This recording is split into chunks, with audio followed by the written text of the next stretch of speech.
This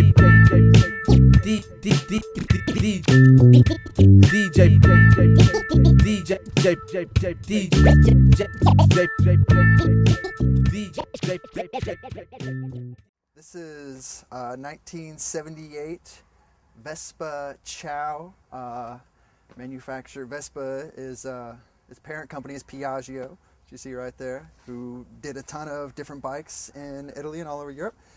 And the Chow was the baseline Vespa moped. This is the cheapest one you could get. It went 22 miles per hour stock, and there is no suspension. The suspension was one tiny little spring in the seat, and since then I have removed that seat and put on a longer, more luxurious one off of a Vespa Grande.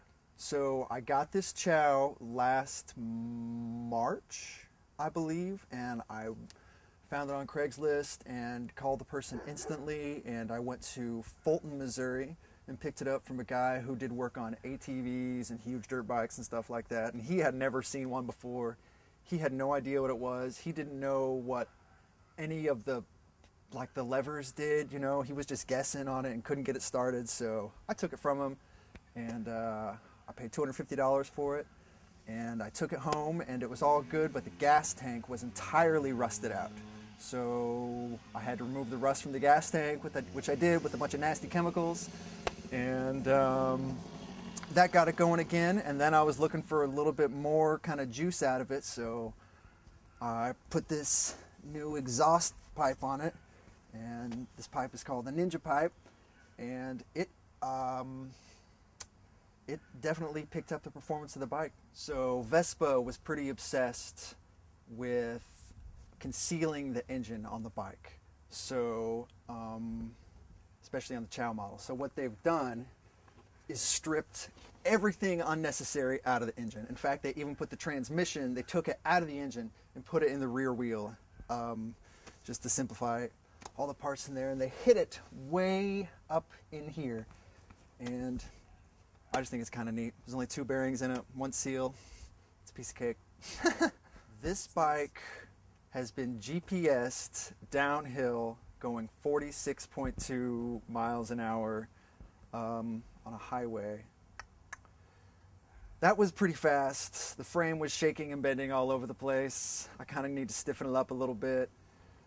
That's gonna happen, but you know, just on the flats, you know, it goes like 36. I keep up on College Avenue, no big deal. At least I think I do.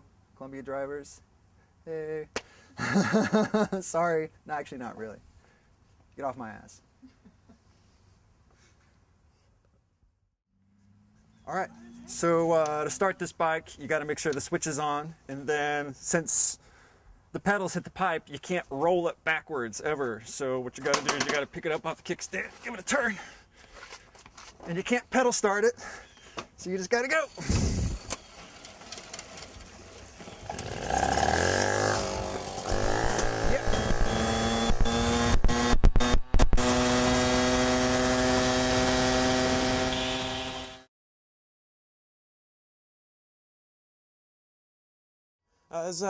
It's a Maxi Sport Mark II. It's a 1980 model. It's got the 2-speed engine instead of the single speed.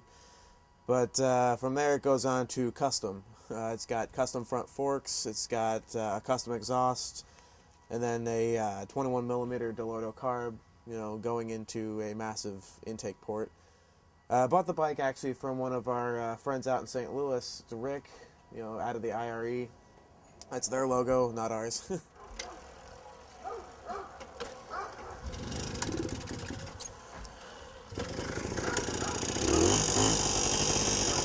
Alright. First gear.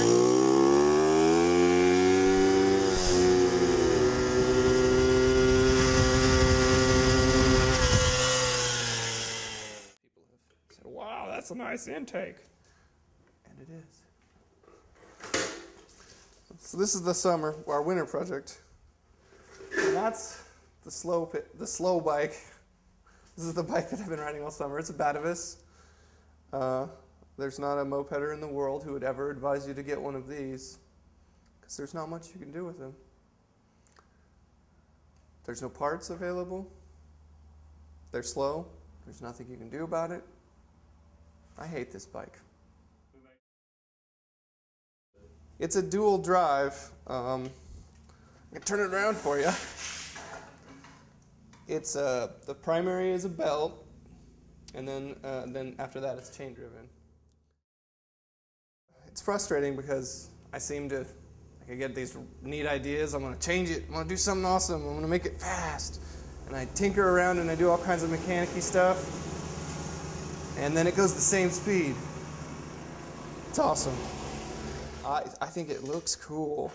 This bike is cool looking. I think. I keep riding it because it keeps running.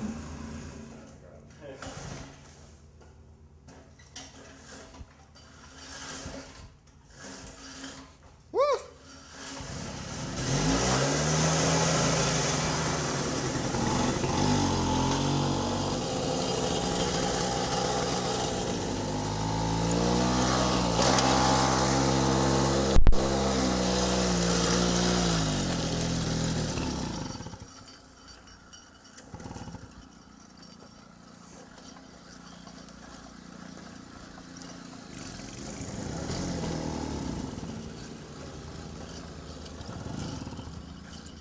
And mopeds frequently break down and stop running for reasons that we don't know.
Feels good, man. Good day for a ride. I needed this.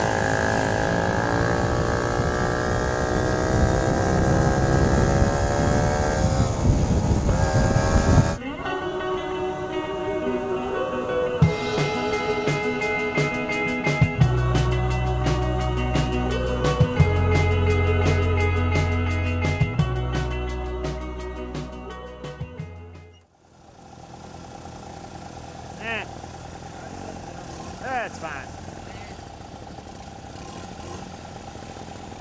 Green light.